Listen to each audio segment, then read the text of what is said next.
Bismillahirrahmanirrahim. Assalamu alaikum class. Welcome to English grade 7 video lectures. I'm your instructor Zia Hamid. I hope that you're doing well and enjoying good health. We are dealing with grade 7 and unit number 1 titled The Last Sermons of Nabi Hazrat Muhammad sallallahu alaihi wasallam. So this is our unit number 1. Let's see what we are dealing with today. We are going to see the competency of grammar, and this will be our lecture number 1. So let's begin by reading and understanding our students' learning outcome first. The SLO is punctuate paragraphs and longer pieces of text correctly using capitalization, parentheses, exclamation marks, full stops, apostrophes, commas, and semicolons, hyphens, dashes, and quotation marks. So, class, let's see, we have a lot of things to cover in the lecture of punctuation. This is all about punctuation. We will punctuate paragraphs or any written text or longer pieces of text correctly using the rule number 1, capitalization. We have to be very careful about capitalization, and then using parentheses and exclamation marks, full stops, apostrophes, commas, and semicolons, hyphens, dashes, and quotation marks. We are going to see all these punctuation marks in our lecture.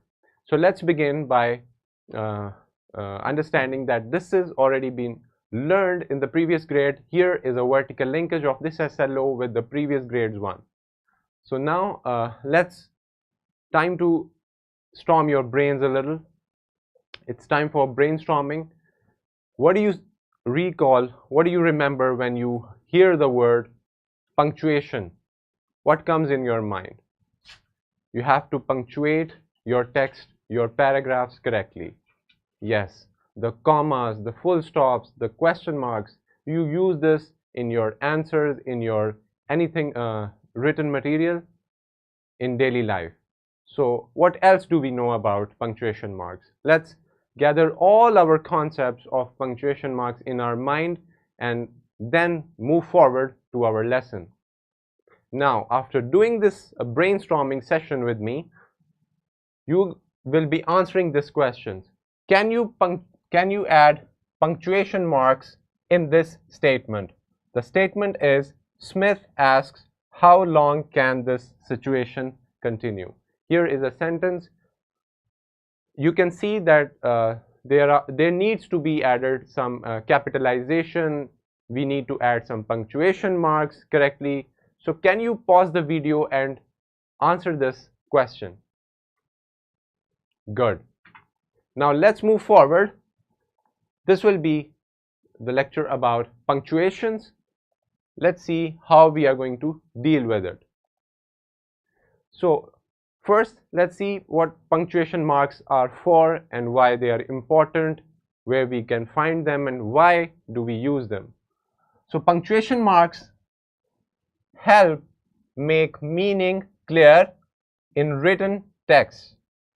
So this is very important. It helps making the meaning clear. They show the reader where one chunk of meaning ends and another begins. It separates it, right? So also where to pause or change tone when reading aloud.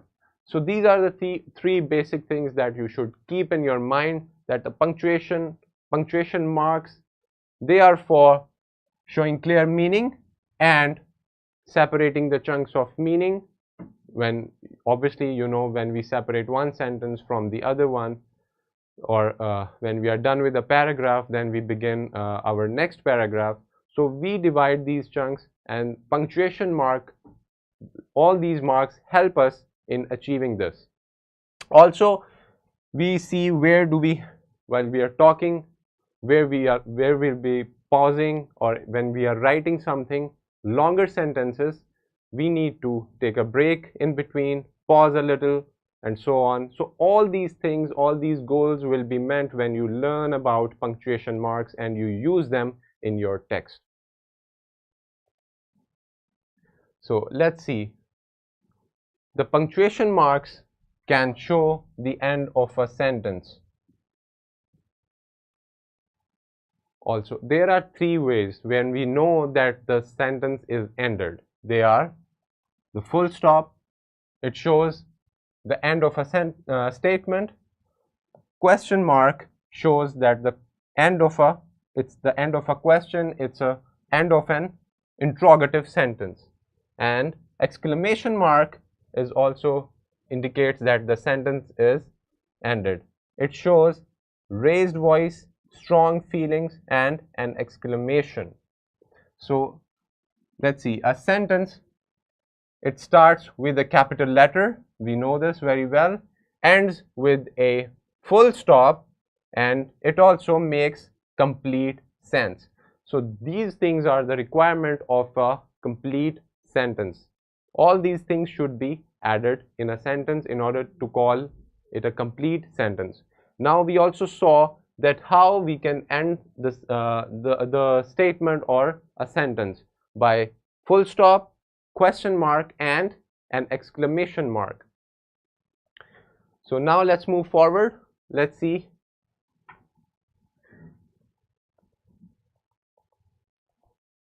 Now let's talk about full stop.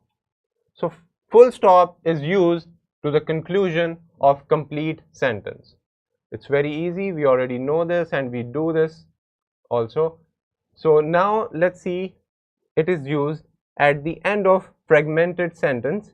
Some sentences are not actually real sentences because they do not have subject or verbs, but they convey a complete meaning. For example, are you sure it's the best idea? The answer will be absolutely not.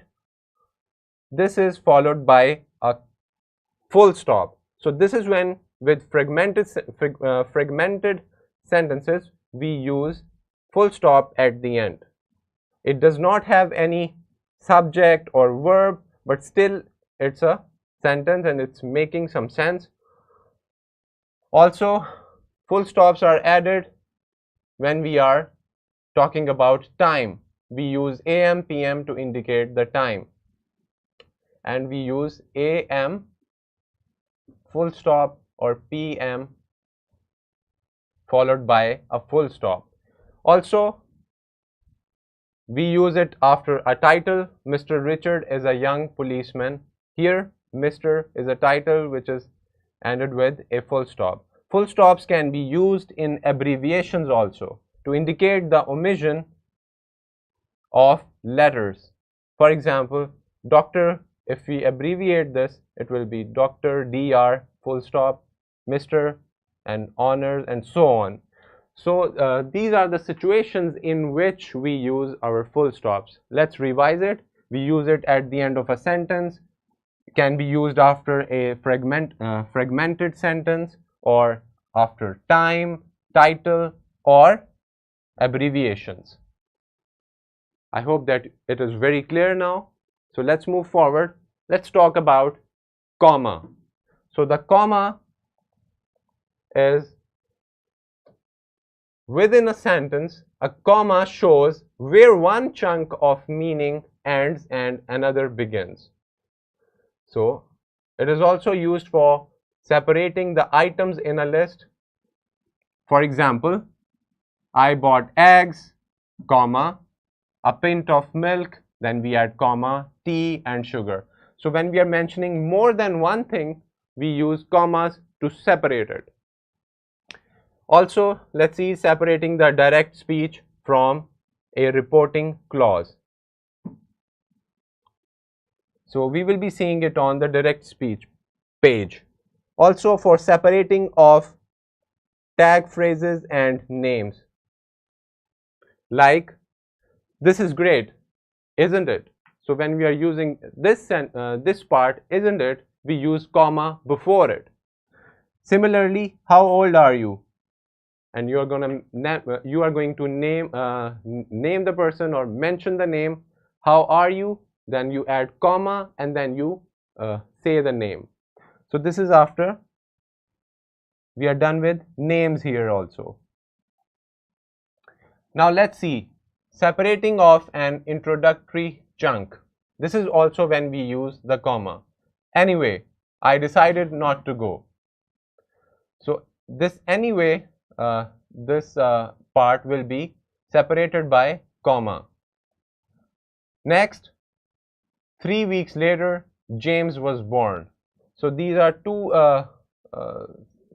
parts in a sentence, and they are separated by comma.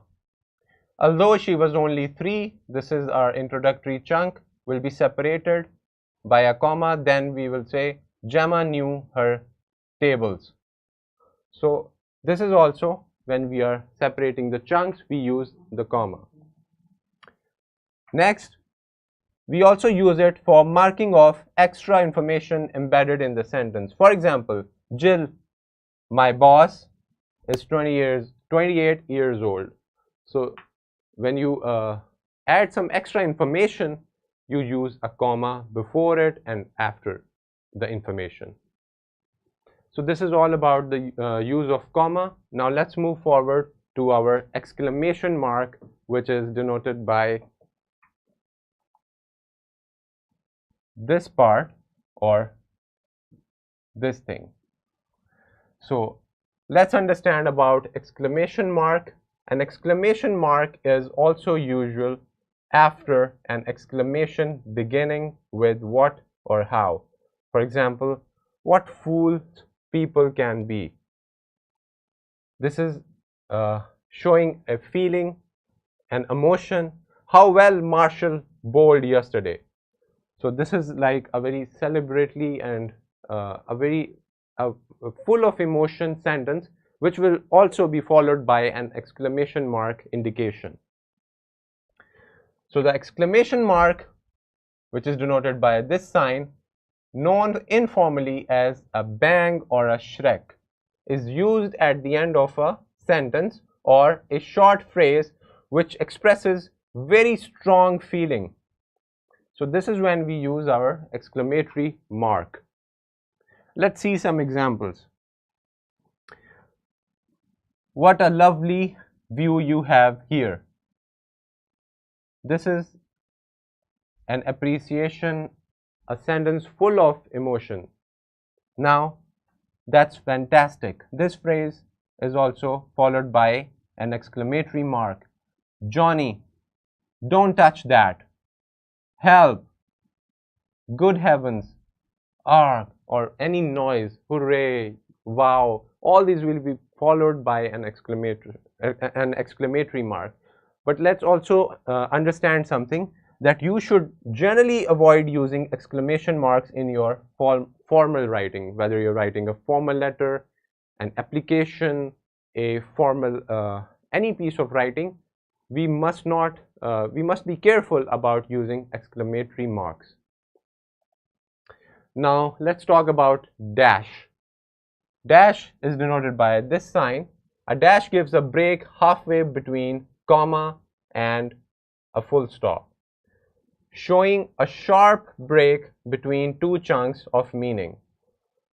For example, it was great to see you. We must meet again. So after this part, we separated this chunk with a dash.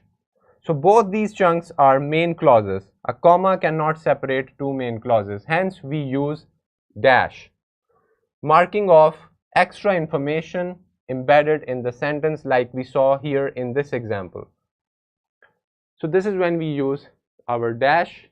And now let's see that the dash is a feature of informal writing which echoes speech patterns. For the formal equivalent, see semicolon.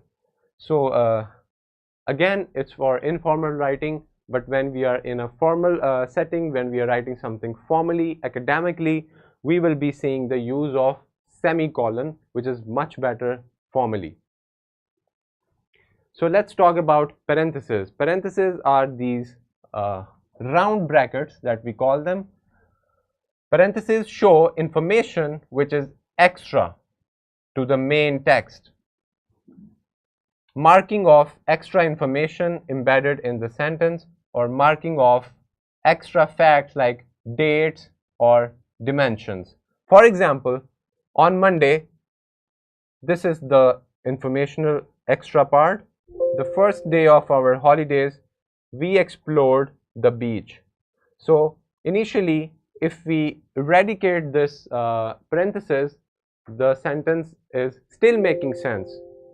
We are saying that when we are using this parenthesis, we are just adding extra information and to explain something that needs some information, but if we do not use it, it doesn't make any difference.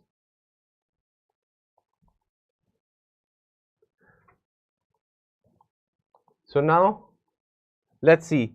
As parentheses are very noticeable, they are used when the writer wishes to draw attention to the extra information. For example, Elizabeth 1, this is the date of birth, or Mount Everest, this is the actual height of the Mount Everest. So this is when we use our parentheses. Parentheses are sometimes called parentheses with E in it. Information in brackets is said to be in parentheses. Commas and dashes can also enclose parenthetic information. We can also use commas and dashes for this purpose also. Now let's talk about colon. It is represented by these two full stops on top of each other. A colon marks a break where there is a feeling of balance between the elements on either side. For example, to introduce a list, an example or a quotation. Now we also use them to separate two main clauses where the second clause expands on or illustrates the first. For example, it was very cold. The temperature was below 0. So these two main clauses, between that we separated by our colon. Here as well, if you read this example, I surveyed John Street, small red brick houses, an ancient church, 3 brand new bungalows, and a Victorian townhouse gone to seed. Here we also use this colon to separate the two clauses. We also have another example for you to read. Now for our semicolon, which is a full stop, and beneath it we have a comma. A semicolon gives a break halfway between comma and full stop. We use it to separate two main clauses. For example, it was a great pleasure to meet you yesterday. I hope we meet again soon. So these two clauses are separated by the semicolon. The semicolon here is like a formal version of the dash. We also use it to separate lengthy items in a list. For example, we have read this sentence before, I surveyed John Street. In this whole sentence, we use the semicolons to separate the different items. When the semicolons are used in a list, there is usually a comma before the and. So this is the use of a semicolon. It's keep this in mind, it's used in formal writing.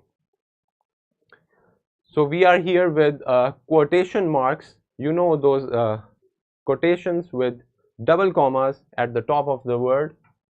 To mark the words in direct speech, we use them to mark the words in direct speech, like hello, said the cat.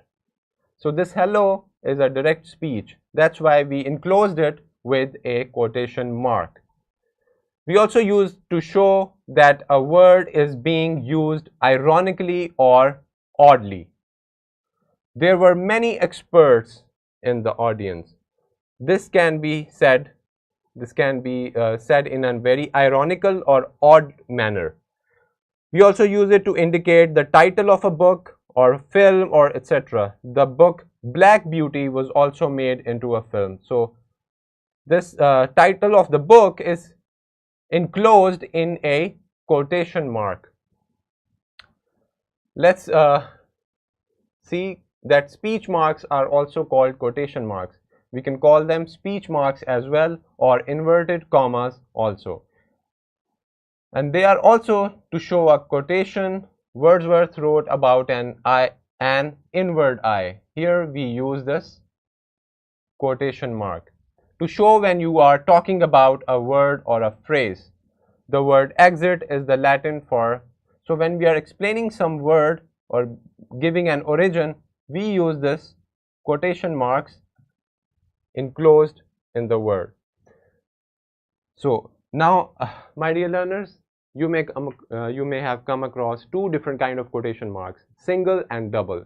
So both of them are very important. Let's see an example of a double and single speech mark. Double marks are usually used in handwritten text. Single marks are often used in printed text. So this is the basic difference between these two. So like here, if you are mentioning the title of a book, you can see that we used a single quotation mark. Whereas when we are quoting, when we are giving a direct speech, when we are quoting someone, we use the double quotation marks. So let's talk about hyphen. Hyphen is, you can see it looks like dash, but dash is a little longer, hyphen is a little shorter than dash. So a hyphen links words or parts of words. For example, when a word is split between two lines of print, when they are put together to make a new word. For example, mother-in-law, Irish American, cooperation. So all these words we can see we used in one word we used more than two hyphens, and in the other one we used one.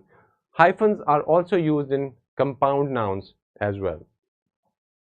So the hyphen differs from the dash in that you do not leave a space between the words and the hyphen. It is half as long. We already talked about it. So this is the basic difference between a hyphen and a dash. So let's talk about apostrophe.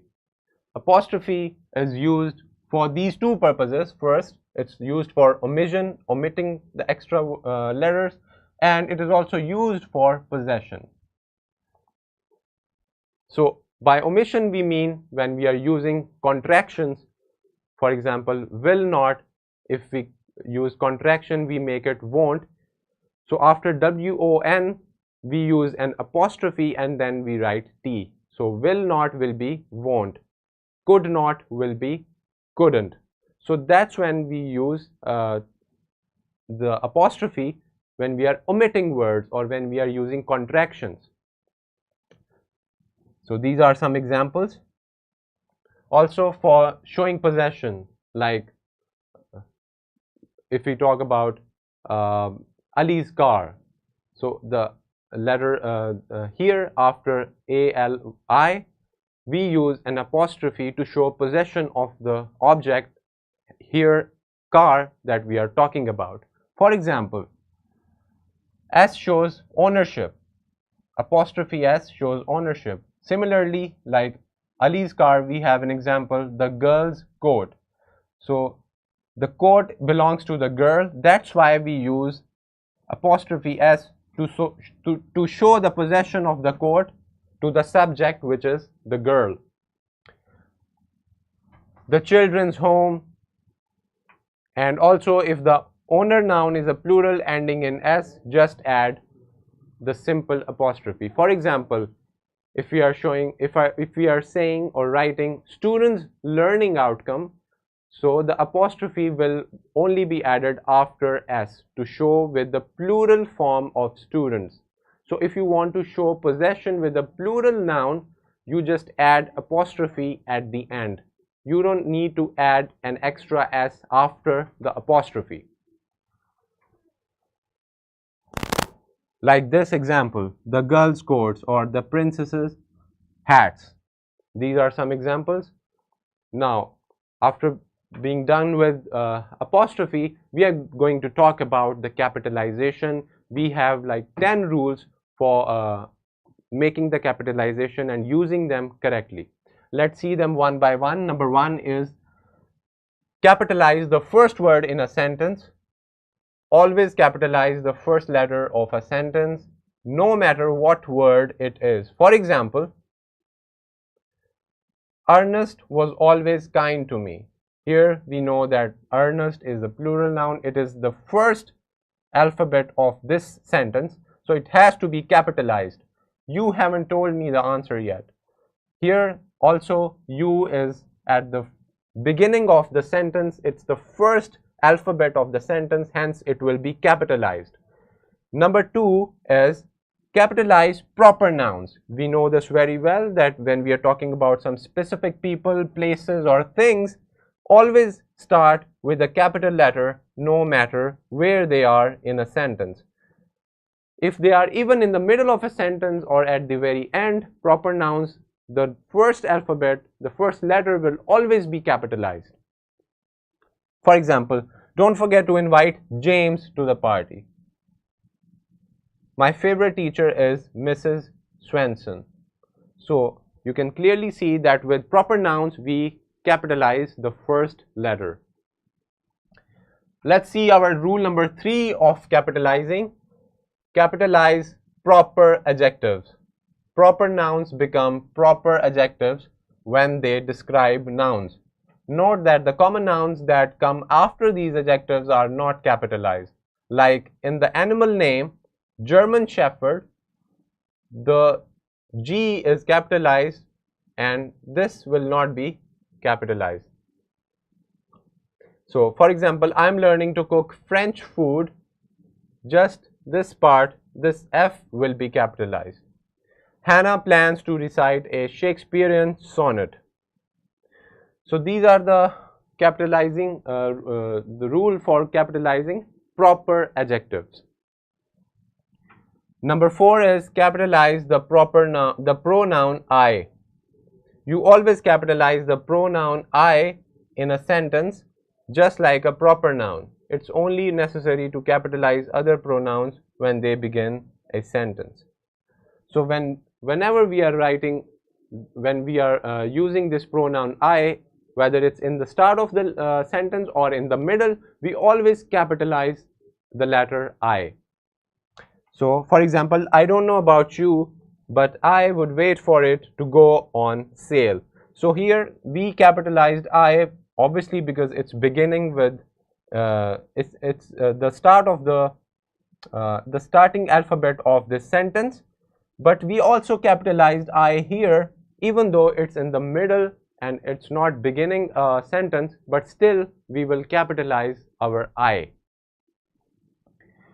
So rule number 5 will be capitalize published works. For example, capitalize all words in the titles of books, movies, poems and other creative works unless the words have 3 or fewer letters. For example, in this written work, which is also a film, One Flew Over the Cuckoo's Nest, we capitalized most of these letters. Also of this short novel's title, we capitalized it, and we also capitalized some important letters of the title. Spider-Man, Far From Home, same goes with this one. So whether it's the title of a book, a film or a short story, we will capitalize it. Number 6 is capitalize the first word in a quote.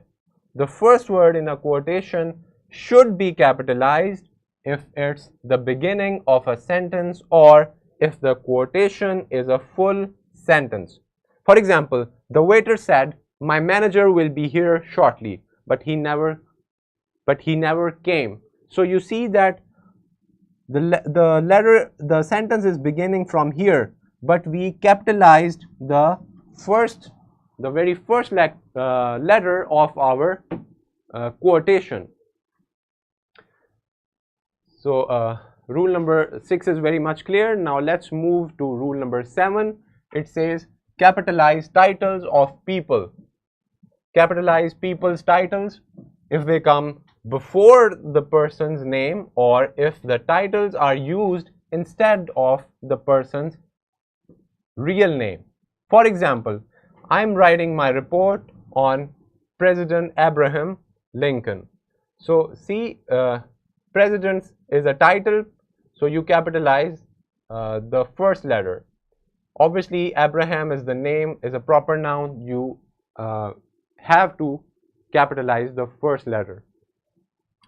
Ask mom about the home renovation. So mom is also a title, also dad. When we are writing mom or dad, we will capitalize the first letter. So here it's my pleasure to introduce Senior Marketing Director Sam Jones. All these will be capitalized because these are the title and also the name. Number 8 is capitalize acronyms and initialisms.